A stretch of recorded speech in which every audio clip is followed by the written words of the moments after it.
جبکہ شوہر گھر آ کر خاموش ماحول چاہتا ہے، وہ جذبات کی بجائے حساب و کتاب پہ چلتا ہے اور مستقبل کو سامنے رکھ کر فیصلے کرتا ہے۔ اگر میاں بیوی ایک دوسرے کی نفسیات کا خیال رکھیں تو اس سے ان کی زندگی خوشگوار ہوگی۔ دیکھیے یہ ایک اصول ہمارے سامنے آ گیا، یعنی جو جذبات، جو چیزیں عورت کی محبوب ہیں، جن چیزوں کو عورت دیکھتی ہے، اگر مرد ان چیزوں کی رعایت رکھے، خاموشی سے عورت کی بات سن لے، بعد میں احسن طریقے سے اس کی باتوں کا فیصلہ کرے، تو انشاءاللہ کبھی بھی ایسا معاملہ نہیں آئے گا۔ اور اسی طریقے سے عورت اپنے خامد کی جذبات کی رعایت رکھے تو انشاءاللہ کبھی بھی ایسا معاملہ، ایسی لڑائی والی نوبت نہیں آئے گی۔ نمبر 2، عزت دینا۔ ازدواجی زندگی کی خوشحالی کی بنیاد ایک دوسرے کو عزت دینے میں ہے۔ دیکھیے رسول پاک صلی اللہ علیہ وسلم کے بارے میں آتا ہے، آپ جب گھر میں تشریف لاتے تھے تو حضرت اما عائشہ رضی اللہ عنہ آپ صلی اللہ علیہ وسلم کا آگے بڑھ کے استقبال فرمایا کرتی تھی۔ یہ عمل رسول پاک صلی اللہ علیہ وسلم نے اپنی زندگی سے سکھایا۔ جب آپ کے گھر میں آپ کی پیاری بیٹی حضرت فاطمہ رضی اللہ عنہ آیا کرتی تھی تو رسول پاک صلی اللہ علیہ وسلم آگے بڑھتے اور آپ کا استقبال فرماتے۔ اس عمل کو دیکھ کر ازواج مطہرات نے بھی اس عمل کو اپنانا شروع کر دیا، اور خود حضرت سیدنا علی رضی اللہ عنہ فرماتے ہیں کہ جب بھی میں، اور بلکہ قسم کھا کر فرمایا، اللہ کی قسم، جب بھی میں گھر میں آیا، وہ سیدہ، وہ طاہرہ، وہ رسول پاک صلی اللہ علیہ وسلم کے لخت جگر حضرت فاطمہ رضی اللہ عنہ نے آگے بڑھ کر میرا استقبال فرمایا۔ یقین جانو جب ہماری مستورات یہ والا عمل کریں گی، انشاءاللہ ہمارے مرد حضرات جتنے تھکے ہوئے ہوں اور جتنی بے چینی، پریشانی اور باہر کے حالات سے ستے ہارے، تھکے ہارے جب گھر میں تشریف لائیں گے، انشاءاللہ ہمارے اس عمل سے ان کی مکمل طور پہ تھکاوٹ ختم ہو جائے گی۔ ایک امریکی ماہر نفسیات ہیں جن کا نام ہے جان گوٹمین، یہ ازدواجی زندگی کے متعلق پیشن گوئیاں کرتے رہتے ہیں۔ عام طور پہ ان کے اس طرح کے موضوعات پہ بات چیت ہوتی رہتی ہے۔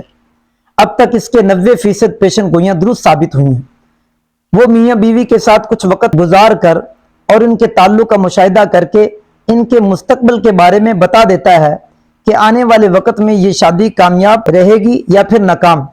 اپنے تجربات کی روشنی میں اس نے یہ تھیوری بنائی کہ تنقید، حقارت، جارحانہ انداز اور بے پرواہی ایسے بنیادی عوامل ہیں جو ازدواجی زندگی کو دیمک کی طرح چاٹ جاتے ہیں، اور اس کے نزدیک شادی شدہ زندگی میں محبت سے زیادہ اہم چیز عزت ہے۔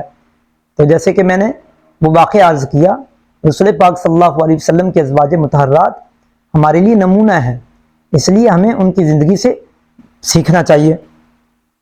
اسی طریقے سے نمبر 3، احساس ذمہ داری۔ کھانے پینے اور رہن سہن کا بندوبست مرد کی ذمہ داری ہے، جبکہ گھر کے کام بیوی کی ذمہ داری ہے۔ میاں بیوی اپنی ذمہ داریوں کی تکمیل کریں۔ جو ذمہ داریاں سونپی گئی ہیں، بلکہ یہ اللہ جل شانہ کی طرف سے ذمہ داریاں سونپی گئی ہیں۔ مستورات نے سارا دن گھر میں رہنا ہوتا ہے اور گھر کی چیزوں کی دیکھ بھال اور اس میں اولاد کی بہتر تربیت، اور اسی طریقے سے مرد چونکہ وہ سارا دن باہر رہتا ہے، معاشی اقتصادی مسائل اور ان کے لیے ضرورت کے درجے میں روزی کا انتظام کرنا، بندوبست کرنا، پورے گھر کا مینجمنٹ کرنا، یہ چونکہ مرد کے ذمہ ہے۔ اب اگر مرد گھر سے باہر سے گھر تشریف لائے اور گھر کی چیزیں، سامان بکھرا ہوا ہو، گھر کی سیٹنگ ہی نہ ہو، کھانا وقت پر تیاری نہ ہو، تو یقیناً یہ چیزیں آہستہ آہستہ دیمک کی طرح آپس کی محبت کو ختم کر دیتی ہیں۔ نمبر 4، اعتماد یعنی بھروسہ۔ میاں بیوی کا آپس میں اعتماد نہ ہو تو پھر شک پیدا ہو جاتا ہے، جو کہ محبت کی قینچی ہے۔ ایک دوسرے پر اعتماد کرنا۔ بعض اوقات چھوٹی چھوٹی بات پر چھوٹی سی کوتاہی خامند کی سامنے آ گئی یا عورت کی سامنے آ گئی تو ہم ساری خوبیوں پر پانی پھیر دیتے ہیں، حالانکہ چھوٹی چھوٹی کوتاہیاں آتی رہتی ہیں۔ ہمارا اعتماد اور بھروسہ ہو اور حسن ظن ہو تو اس کی برکت سے اللہ جل شانہ یہ چھوٹی چھوٹی چیزوں کو بھی دور فرما دیتے ہیں۔ نمبر 5، رویہ، اخلاق یعنی اخلاق بہتر سے بہتر ہو۔ صبر، تحمل، برداشت، ایک دوسرے کے ساتھ تعاون بہت ضروری ہے۔ اگر یہ چیزیں نہیں ہوں گی تو پھر ازدواجی رشتے میں لڑائیاں ہوں گی۔ چھوٹی چھوٹی بات پر بعض اوقات بے برداشت ہو جاتے ہیں، اس لیے ہمیں بہت ٹھنڈے دل سے فیصلے کرنے پڑتے ہیں۔ اگر ایک طرف سے گرم جذبات ہیں تو دوسرا ذرا ٹھنڈے جذبات سے سوچ لے، اور اگر دوسری طرف سے گرم جذبات ہیں تو دوسرا گھر کا فرد وہ ذرا ٹھنڈے دماغ سے سوچ لے اور خاموش ہو جائے، تو انشاءاللہ اس سے ہمارا یہ رشتہ مضبوط ہوتا چلا جائے گا۔ نمبر 6، صفائی ستھرائی نفاست۔ اس زواجی رشتے میں صفائی ستھرائی اور ہائیجینز کا خیال رکھنا بہت ضروری ہے۔ اکثر خواتین ماں بننے کے بعد بیوی بننا بھول جاتی ہیں، اور بہت سارے مرد باپ بننے کے بعد شوہر بننا بھول جاتے ہیں، جس کی وجہ سے دونوں ایک دوسرے کی طرف کشش محسوس نہیں کرتے۔ میاں بیوی کا رشتہ چونکہ محبت کا رشتہ ہوتا ہے، اور اسلام ہماری پوری راہبری رہنمائی کرتا ہے، اس اعتبار سے جائز اور شرعی حدود میں رہتے ہوئے عورت اپنے خامند کے لیے زیب و زینت اختیار کر سکتی ہے۔ جتنی شریعت نے گنجائش دی ہے اتنی گنجائش میں رہتے ہوئے عورت اپنے خامند کے لیے زیب و زینت اختیار کرتی رہے۔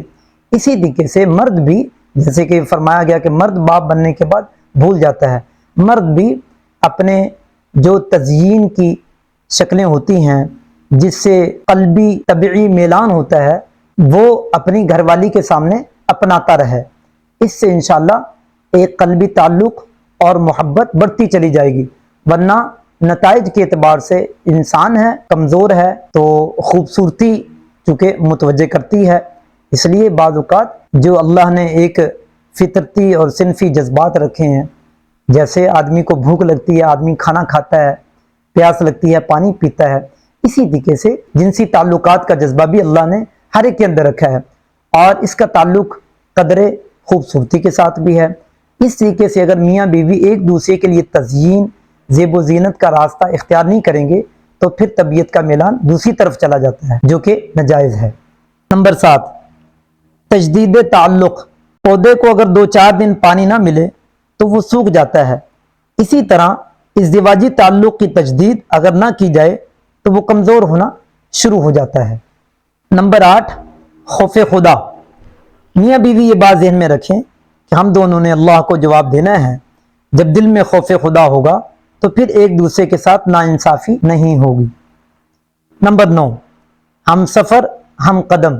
چلتے ہوئے انسان کا ایک پاؤں آگے اور دوسرا پیچھے ہوتا ہے، پہلا قدم آگے بڑھنے کے بعد رک جاتا ہے، اور جب تک دوسرا قدم آگے نہ بڑھے وہ اپنی جگہ پر ہی رہتا ہے۔ اس چیز کو وہ اپنی توہین نہیں سمجھتا۔ میاں بیوی کی مثال بھی دونوں قدموں جیسی ہے، دونوں کو ساتھ ساتھ چلنا چاہیے ایک دوسرے کی رعایت رکھتے ہوئے۔ اس کے لیے جو طریقہ بھی اپنایا جا سکتا ہو، مثلا رسول پاک صلی اللہ علیہ وسلم حضرت اما جان اما عائشہ رضی اللہ عنہ جب نکاح میں تشریف لائیں، آپ کو عزت دینے کے لیے، محبت کو بڑھانے کے لیے آپ کا ایک نام الگ سے رکھا ہوا تھا، حمیرہ، اور یہ محبت والا نام تھا، آپ اس نام سے پکارا کرتے تھے۔ اسی طریقے سے اما جان بھی رسول پاک صلی اللہ علیہ وسلم کو آپ کے نام مبارک سے نہیں پکارا کرتی تھی، بلکہ اللہ جل شانہ کی طرف نسبت کرتے ہوئے اللہ کے محبوب نبی القاب کے ساتھ آپ کو پکارا کرتی تھی۔ Number 10، family goals. میاں بیوی ازدواجی زندگی کا وزن یہ بنائیں کہ ہمارے گھر سے دوسرے کو فائدہ ملے گا اور ہمارے بچے معاشرے کو خیر دینے والے ہوں گے۔ یہ جب ہدف ہمارے سامنے رہے گا کہ ہمارے گھر سے خیریں وجود میں آئیں اور ہمارے بچوں کی خوبصورت تربیت ہو اور معاشرے کے لیے نمونہ بنے، تو انشاءاللہ اس کے لیے جب عورت اپنے طور پہ زور لگائے گی بچوں کی دیکھ ریکھ، بچوں کی تربیت میں، اور مرد اپنے طور پہ زور لگائے گا، تو انشاءاللہ ہمارا گھر ایک امن کا، محبت کا گہوارہ بنے گا اور ایک مثالی گھر بنے گا۔ اللہ جل شانہ ہم سب کو توفیق مرحمت فرمائے۔